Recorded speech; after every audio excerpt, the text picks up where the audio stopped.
Hello, I'm David Cerullo. Thanks for joining me as I begin this series on finding victory in your Christian life. For the next few weeks, I'll be coming to you from the NASCAR Hall of Fame right here in Charlotte, North Carolina.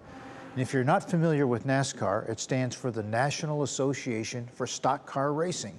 The drivers involved in NASCAR compete against each other at incredible speeds, sometimes exceeding 200 miles an hour, or for those of you watching from outside the United States, that's 325 kilometers an hour. Wow, that's fast. Perhaps you're wondering what this could possibly have to do with you. And if you're a Christian, you probably want to remind me that NASCAR racing is nowhere to be found in the Bible. Well, you're right. But I think the Apostle Paul understood the importance of racing as a metaphor for the Christian life. There weren't many cars back then. In fact, there weren't any. But in 1 Corinthians 9:24, Paul spoke of running a race. He said, "Don't you realize that in a race, everyone runs, but only one person gets the prize? So run to win." Paul makes several vital points here. First, he says, whether you know it or not, you're in a crucial race, the race of life. Everyone runs, Paul says.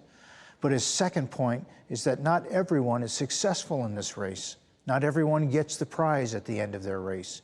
He goes on to give instructions on how to run to win. In this series, I'll give you similar instructions to experience victory both in your life today and then throughout eternity. You see, someday this present life is going to come to an end for each of us. And how you respond to God's love and grace today will affect your eternal destiny. Paul saw his life and ministry as a race, and he wanted to be sure he wasn't disqualified. At the end of his life, he said in 2 Timothy 4:7, "I have fought the good fight, I have finished the race, I have kept the faith."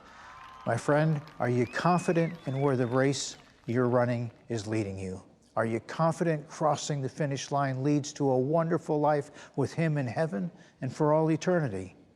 Crossing the finish line into heaven begins with a simple decision to acknowledge Jesus as the Son of God, who died in your place on a cross, who rose again to provide forgiveness of your sins. And if you ask Him to forgive your sins and turn your life over to Him, He'll transform your life. Well, I hope you'll join me tomorrow as I share some insights on how you can enter into God's Hall of Fame of Faith. God bless you.